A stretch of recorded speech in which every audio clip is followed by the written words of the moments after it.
Hello friends, അപ്പോൾ നമ്മുടെ പുതിയൊരു വീഡിയോയിലേക്ക് എല്ലാവർക്കും സ്വാഗതം. അപ്പോൾ ദാമ്പത്യ ജീവിതത്തിന് ആവശ്യമായ അല്ലെങ്കിൽ സുഖിക്കാൻ പറ്റുന്ന കുറച്ച് ടിപ്സ് ഞാൻ പറയാൻ പോവാ കേട്ടോ. മുഴുവൻ കേൾക്കണേ. സേഫ് സെക്സിനായി മനസ്സിൽ വെക്കേണ്ട ഏതാനും മാർഗനിർദ്ദേശങ്ങൾ. 1. ശരീരസ്രവങ്ങൾ പരസ്പരം കലരാതിരിക്കാൻ ശ്രദ്ധിക്കുക. ചുംബിക്കുമ്പോഴും സെക്സിൽ ഏർപ്പെടുമ്പോഴും ശരീരത്തിലെ സ്രവങ്ങൾ പരസ്പരം കലരാതിരിക്കാൻ ശ്രമിക്കുക.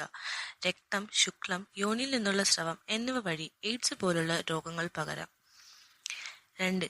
ലൈംഗികാവയങ്ങളിൽ എന്തെങ്കിലും അസ്വസ്ഥതകളോ രോഗലക്ഷണങ്ങളോ കാണുകയാണെങ്കിൽ ഉറ ധരിച്ചുകൊണ്ട് മാത്രമേ ബന്ധപ്പെടാവൂ. രോഗലക്ഷണങ്ങളോ മറ്റോ കണ്ടെത്തിയാൽ പങ്കാളികൾക്കിടയിൽ അത് ചർച്ച ചെയ്യുക. ഒരു ലൈംഗിക രോഗവും പങ്കാളിയിൽ നിന്ന് മറച്ചു വെക്കരുത്. എത്രയും പെട്ടെന്ന് അത് ഡോക്ടറെ കണ്ട് ചികിത്സിപ്പിക്കണം. 3. ലൂബ്രിക്കേറ്റഡ് കോണ്ടം എന്നിവ ഉപയോഗിക്കുമ്പോൾ സൂക്ഷിക്കുക. ഇത്തരം മുറകളിലൂടെ സൂക്ഷ്മ രോഗാണുക്കൾ കടക്കാനിടയുള്ളതിനാൽ ഇത്തരം മുറകൾ ഉപയോഗിപ്പിക്കുമ്പോൾ ശ്രദ്ധ വേണം. 4. ലൂബ്രിക്കന്റുകൾ തിരഞ്ഞെടുക്കുമ്പോൾ വാട്ടർ ബേസ്ഡ് ആയവ തിരഞ്ഞെടുക്കാൻ ശ്രദ്ധിക്കുക. ലൂബ്രിക്കന്റുകളിൽ ഓയിൽ ബേസ്ഡ് ആയവ ഒഴിവാക്കാൻ കഴിവതും ശ്രമിക്കുക.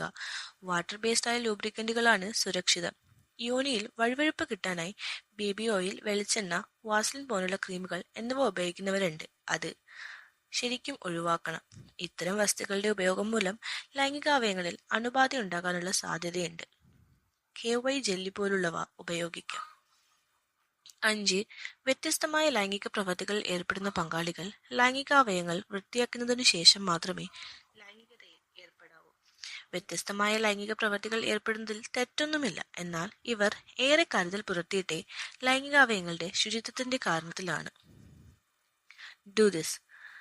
ആദ്യം ലൈംഗിക ബന്ധത്തിൽ വേദന ഉണ്ടാകാറുള്ളത് സ്ത്രീക്ക് മാത്രമാണ് എന്ന് പുരുഷൻ കരുതിയാൽ തെറ്റി. ലിംഗാഗ്ര ചർമ്മം നടത്താതെ ചില പുരുഷന്മാരിലെങ്കിലും ആദ്യ ലൈംഗിക ബന്ധത്തിൽ ചർമ്മം വലിയുമ്പോൾ വേദന തോന്നിയേക്കാം. അതിനാൽ വേദനയെക്കുറിച്ച് സംശയം തോന്നുന്നവർ ജെല്ല് കൂടി ഉപയോഗിക്കാൻ ശ്രദ്ധിക്കുക. പൊസിഷൻ. 32 പൊസിഷനുകൾ ദമ്പതികൾക്കിടയിൽ സാധാരണമായി ഉപയോഗിക്കപ്പെടുന്നുണ്ടെന്ന് ലൈംഗിക വിദഗ്ധർ പറയുന്നു. Missionary position. പുരുഷൻ മുകളിലും സ്ത്രീ അടിയിലുമായുള്ള പൊസിഷനാണിത്. ഏറ്റവും കൂടുതൽ പങ്കാളികളും സെക്സിന്റെ ആദ്യകാലങ്ങളിൽ തിരഞ്ഞെടുക്കുന്നതും ഈ പൊസിഷൻ തന്നെയാണ്. ശരീരഭാരം കൂടിയ പുരുഷനെ ഈ രീതിയിലുള്ള ബന്ധപ്പെടലിൽ ബുദ്ധിമുട്ട് നേരിടാം. പുരുഷൻ തന്റെ ഭാരം കൈകൾ താങ്ങി നിൽക്കേണ്ടി വരും.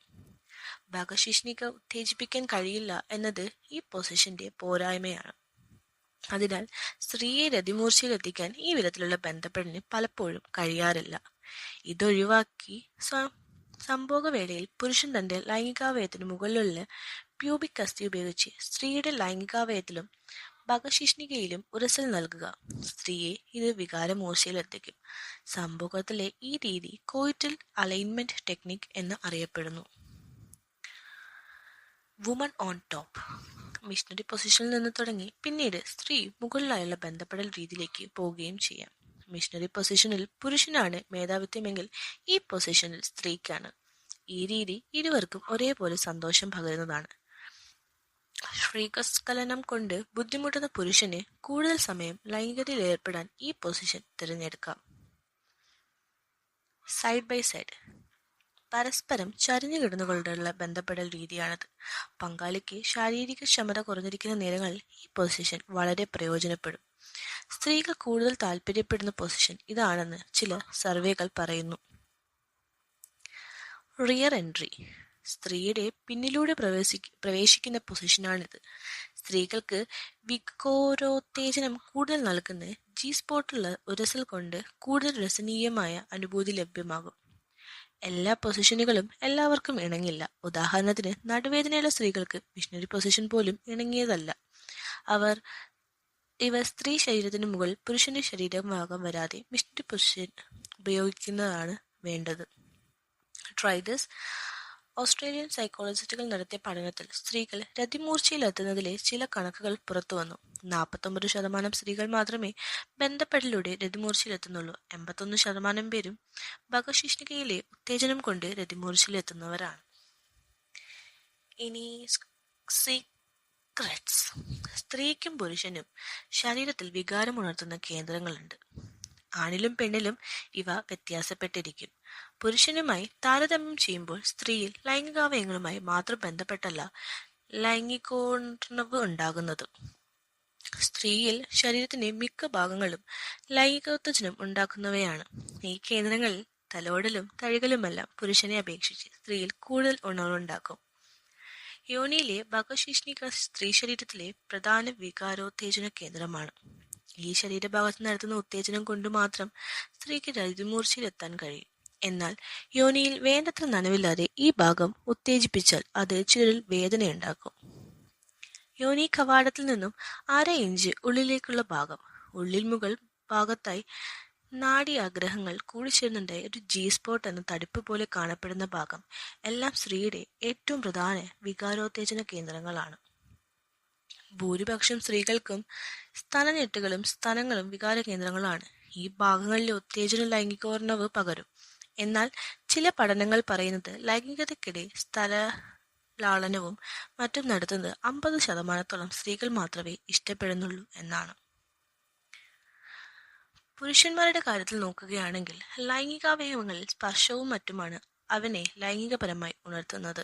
ലിംഗത്തിന്റെ അഗ്രഭാഗം, അതായത് ഹെഡ്, പുരുഷനിൽ കൂടുതൽ ലൈംഗിക ഉണർവ് പകരുന്ന ഭാഗമാണ്.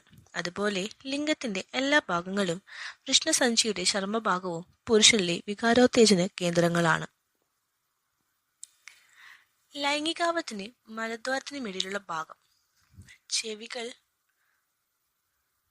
തുടയുടെ ഉൾവശത്ത് ചർമ്മം തുടങ്ങിയ ശരീരഭാഗങ്ങളിലെ ആമുഖലീലകളിൽ അവനിലും അവളിലും വികാരത്തിന്റെ വേലിയേറ്റങ്ങളുണ്ടാകും. Try this. പുരുഷന്മാരിലും സ്ത്രീകളിലും രതിമൂർച്ച ലഭ്യമാകാത്ത അവസ്ഥ കാണാറുണ്ട്. പലരും ക്ലൈമാക്സിനെ കുറിച്ചുള്ള ആദിയായിരിക്കും. വിജയകരമായ രതിമൂർച്ച അനന്യമാകുന്നത് രതിനിരങ്ങളിൽ ആനന്ദത്തിൽ മാത്രം മുഴുകുക, ക്ലൈമാക്സിനെ കുറിച്ച് ചിന്തിക്കാതിരിക്കുക. S or no. മുമ്പൊക്കെ കിടപ്പറയിൽ പുരുഷൻ സക്രിയ പങ്കാളി സ്ത്രീ നിഷ്ക്രിയ പങ്കാളിയും ആയിരിക്കണമെന്നാണ് ധാരണ നിലനിന്നിരുന്നത്, അതായത് ആക്റ്റീവ് പാർട്ട്ണറും പാസീവ് പാർട്ട്ണറും. എന്നാൽ പുതിയ കാലത്തിൽ സ്ഥിതി വ്യത്യാസമാണ്. തന്റെ ലൈംഗികാഗ്രഹങ്ങൾ തുറന്നു പറയാൻ സ്ത്രീ പങ്കാളികൾ കൂടുതൽ തയ്യാറാകുന്നതായി സൈക്കോളജിസ്റ്റുകൾ സാക്ഷ്യപ്പെടുത്തുന്നു. ഇരു പങ്കാളികളും ഒരേ മനസ്സോടെ മുഴുകേണ്ട ഒന്നാണ് സെക്സ്. തന്റെ ഇഷ്ടങ്ങളും അനിഷ്ടങ്ങളും പങ്കാളിയോട് തുറന്നു പറയാൻ ആണും പെണ്ണും മടിക്കേണ്ട. കിടപ്പറയിലെ സ്ത്രീയുടെ നിഷ്ക്രിയ സമീപനം ദമ്പതികളിലെ ലൈംഗികാഹ്ലാദം കുറയ്ക്കുന്നതായി ഈ രംഗത്ത് നടന്ന ചില പഠനങ്ങൾ ചൂണ്ടിക്കാട്ടിയിട്ടുണ്ട്. തനിക്കിഷ്ടപ്പെടുന്ന ലൈംഗിക കാര്യങ്ങൾ പങ്കാളിയെ അറിയിക്കാനും അതിനായി പങ്കാളിയെ പ്രോത്സാഹിപ്പിക്കാനും കഴിയണം. തനിക്ക് മോശമെന്ന് തോന്നുന്ന കാര്യങ്ങളിൽ നിന്ന് പങ്കാളിയെ മെല്ലെ പിന്തിരിപ്പിച്ച് കൂടുതൽ ആഹ്ലാദം പകർന്നു നൽകുന്ന മറ്റു മാർഗങ്ങളിലേക്ക് വഴി തിരിച്ചുവിടാൻ പങ്കാളിക്ക് കഴിയണം. ഇഷ്ടമില്ലാത്ത ലൈംഗിക രീതികൾക്കെങ്കിലും പങ്കാളി തുനിയുമ്പോൾ നോ എന്ന് പെട്ടെന്ന് വിലക്കുകയല്ല ചെയ്യേണ്ടത്. പകരം പങ്കാളി പോലും അറിയാതെ അതിൽ നിന്ന് പിന്തിരിപ്പിക്കുകയോ അതല്ലെങ്കിൽ അത് താൻ എന്തുകൊണ്ട് ഇഷ്ടപ്പെടുന്നില്ല എന്ന് പറയുകയോ ചെയ്യുക. ഒപ്പം മറ്റെന്തെങ്കിലും ആയാലോ എന്ന് നിർദ്ദേശിക്കുക. തുറന്നു പറയുക. പല കാരണങ്ങൾ കൊണ്ട് സ്ത്രീക്ക് ലൈംഗികതയ്ക്കിടെ വേദനയുണ്ടാകാം. വേണ്ടത്ര ലൂബ്രിക്കേഷൻ കിട്ടാത്തത്, യോനിയിൽ വേണ്ടത്ര നനവില്ലാത്തത്, അണുബാധ, മറ്റു രോഗങ്ങൾ എന്നിവ കൊണ്ടെല്ലാം ലൈംഗിക ബന്ധം വേദനാജനകമായ അനുഭവമാകാം. ഈ സമയത്ത് പങ്കാളിയോട് തനിക്കുണ്ടാകുന്ന ആരോഗ്യ പ്രശ്നങ്ങൾ തുറന്നു പറയണം. ചില ദമ്പതികളിലെങ്കിലും ശരീരപ്രകൃതികളുടെ ചേർച്ചയില്ലായ്മ കൊണ്ട് ലൈംഗികത സുഖകരമാവുകയില്ല. ഉദാഹരണത്തിന്, കുടവയറുള്ള പുരുഷന് കിടന്നുകൊണ്ടുള്ള ലൈംഗികത വിജയകരമാകണമെന്നില്ല. അതിനാൽ അയാൾക്ക് മറ്റു മാർഗങ്ങൾ തിരഞ്ഞെടുക്കേണ്ടി വരും. എന്നാൽ അത്തരം പൊസിഷനുകൾ സ്ത്രീക്ക് ഇഷ്ടമാകണമെന്നുമില്ല. പങ്കാളികൾ ചർച്ച ചെയ്ത് പൊസിഷൻ തീരുമാനിക്കുക. So do this.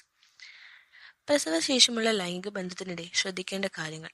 മുലയൂട്ടുന്ന കാലഘട്ടത്തിലും അതിനുശേഷമുള്ള ദിനങ്ങളിലും യോനി പൊതുവെ വരണ്ടതായി കാണപ്പെടാം. ലൂബ്രിക്കന്റുകൾ ഉപയോഗിക്കുക. പ്രസവശേഷം കുറെ കാലത്തേക്ക് സ്ത്രീയിൽ ലൈംഗികോണർവ് സംഭവിക്കണമെന്നുമില്ല. പിൽ ആൻഡ് കോണ്ടം. ഊറകൾ പോലുള്ള സാധാരണ ഗർഭനിരോധന മാർഗങ്ങൾ പരാജയപ്പെടുമ്പോഴോ സേഫ് പീരീഡ് കണക്ക് കൂടുതൽ പിഴവ് സംഭവിക്കുമ്പോഴോ മാത്രമേ എമർജൻസി പില്ലുകൾ ഉപയോഗിക്കാവൂ. അല്ലാതെ ഗർഭനിരോധന മാർഗമായി എല്ലായ്പ്പോഴും ഗർഭനിരോധന ഗുളികൾ കഴിക്കുന്നത് ഒഴിവാക്കുക. ഗർഭം ധരിക്കുന്നത് തടയുന്ന ഹോർമോണുകൾ ശരീരത്തിൽ ഉൽപ്പാദിപ്പിക്കുകയാണ് ഈ ഗുളികകൾ ചെയ്യുന്നത്. ഇത്തരം ഗുളികകളുടെ നിരന്തര ഉപയോഗം ശരീരത്തിലെ ഹോർമോൺ ഉത്പാദനത്തിൽ തകരാറുണ്ടാക്കും.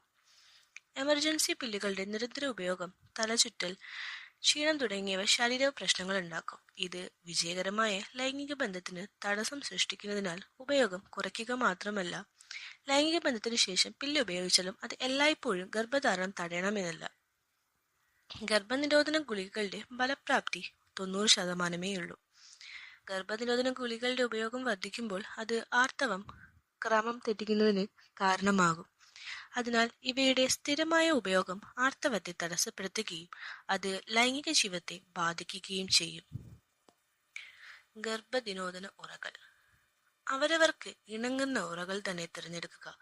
കോണ്ടത്തിന്റെ അഗ്രഭാഗം 1/2 ഇഞ്ച് പുറത്തേക്ക് നിൽക്കും വിധം ധരിക്കുക. ഈ ഭാഗത്ത് വായു തങ്ങി നിൽക്കും വിധം ഉറ ധരിക്കരുത്. യോനിയിൽ വേണ്ടത്ര നനവുണ്ടെങ്കിൽ മാത്രമേ ഉറ ഉപയോഗിച്ചുകൊണ്ടുള്ള ലൈംഗിക ബന്ധത്തിന് മുതിരാവൂ. മരുന്നുകളെ പോലെ തന്നെ കാലാവധി കഴിഞ്ഞ കോണ്ടം ഉപയോഗിക്കരുത്. അവ ഒട്ടിപ്പിടിക്കാനോ വരണ്ടു പോകാനോ സാധ്യതയുണ്ട്. അതുപോലെ ചൂടുള്ള സ്ഥലത്ത് കോണ്ടം പാക്കറ്റുകൾ വയ്ക്കരുത്. ഉറ ഉപയോഗിച്ചുകൊണ്ടുള്ള ലൈംഗിക ബന്ധത്തിൽ യോനിയിൽ വേണ്ടത്ര വഴുവഴുപ്പ് കിട്ടാനോ മറ്റോ ആയി പെട്രോളിയം ജെല്ലി, വാസലിൻ പോലുള്ളവ ഉപയോഗിക്കരുത്. അത് ഉറയ്ക്ക് കേടുവരുത്തുകയും ഉറ നിർമ്മിക്കപ്പെട്ടിരിക്കുന്ന ലാറ്റക്സിൽ നേരിയ വിള്ളലുകൾ വീഴ്ത്തുകയും ചെയ്യും. അതിനാൽ വാട്ടർ ബേസ്ഡ് ആയ ലൂബ്രിക്കന്റുകൾ പോലുള്ളവ ഉപയോഗിക്കുക. ലിംഗചർമ്മത്തിലെ ഉരസൽ ഇല്ലാതാക്കുന്നതിനാൽ ചില പുരുഷന്മാർക്ക് ഉറകൾ ഉപയോഗിച്ചുള്ള ലൈംഗിക ബന്ധം തൃപ്തികരമാകില്ല. ഈ അവസ്ഥയിൽ സ്ത്രീകൾക്കുള്ള ഉറകൾ ഉപയോഗിക്കാവുന്നതാണ്. ഇത് പൂർണ്ണമായും സുരക്ഷിതമാണ്. ലൈംഗിക രോഗങ്ങൾക്ക് കാരണമാകുന്ന വൈറസുകളോ ബാക്ടീരിയകളോ കടക്കുന്നത് തടയുന്ന വസ്തു കൊണ്ടാണ് സ്ത്രീകളുടെ ഉറകൾ നിർമ്മിച്ചിരിക്കുന്നത്. വിപണിയിൽ വാങ്ങാൻ കിട്ടുന്ന ചില ഉറകളിൽ ബീജത്തെ നശിപ്പിക്കുന്ന സ്പെർമിസൈഡുകൾ ആവരണം ചെയ്തിരിക്കും. ഈ ഉറകൾ പ്രസവശേഷമുള്ള സ്ത്രീകൾക്ക് യോനിയിൽ ചൊറിച്ചിൽ പോലുള്ള ആരോഗ്യ പ്രശ്നങ്ങൾ ഉണ്ടാക്കാം. അതിനാൽ ഇവ ഉപയോഗിക്കുമ്പോൾ പങ്കാളിയോട് നോ എന്ന് തന്നെ പറയുക. ലൈംഗിക താല്പര്യം സ്ത്രീയിലും പുരുഷനിലും കൂട്ടിയെടുക്കാൻ വ്യായാമത്തിനും കഴിയും.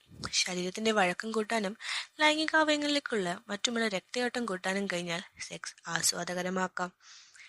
ഹൃദയരോഗം പുരുഷന്റെ ലൈംഗികാരോഗ്യത്തെ നേരിട്ട് ബാധിക്കുന്നുണ്ടെന്ന് പഠനങ്ങൾ പറയുന്നു. അതിനാൽ പുഷപ്പ് മുതലായ കാർഡിയോവാസ്കുലർ വ്യായാമങ്ങൾ പുരുഷനെ സെക്സിൽ കൂടുതൽ ഊർജ്ജസ്വലനമാക്കി മാറ്റും. പുരുഷനിൽ ഉണ്ടാക്കുന്ന ഉത്താരണ വൈകല്യങ്ങൾ പരിഹരിക്കാൻ ശരീരത്തിലെ രക്തയോട്ടം വർദ്ധിപ്പിക്കുന്നത് വഴി കഴിയും.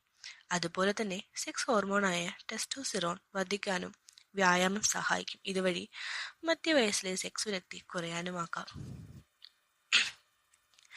പ്രസവശേഷം യോനിയുടെ മുറുക്കം നഷ്ടപ്പെടുന്നത് സ്ത്രീകളിൽ ലൈംഗിക പ്രശ്നങ്ങൾ ഉണ്ടാക്കാം. ചിലരിൽ ജന്മനാ തന്നെ യോനി അയഞ്ഞതായി കാണപ്പെടാറുണ്ട്.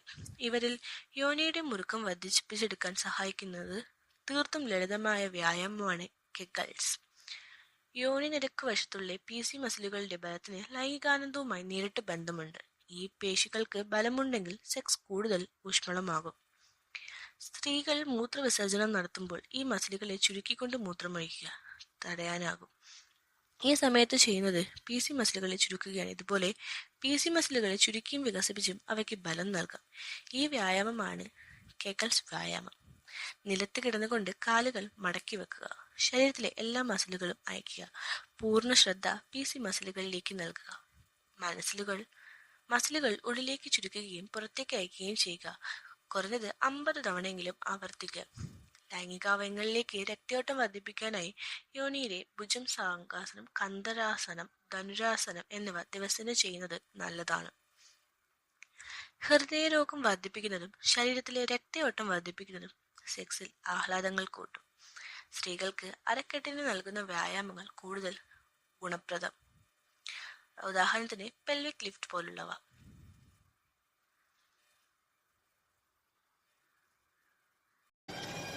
അപ്പോൾ ഈ ടിപ്സ് നിങ്ങൾക്ക് എല്ലാവർക്കും ഇഷ്ടമായി എന്ന് കരുതുന്നു. അപ്പോൾ ഇത് ട്രൈ ചെയ്ത് നോക്കണം കേട്ടോ. പിന്നെ ട്രൈ ചെയ്തിട്ട് നിങ്ങൾക്ക് ഇഷ്ടമായി ചായന്റെ കമന്റ് പറയാൻ മറക്കല്ലേ. അപ്പോൾ വേഗം തന്നെ വീണ്ടും ഒരു വീഡിയോ ആയിട്ട് കാണാം. ടാറ്റാ.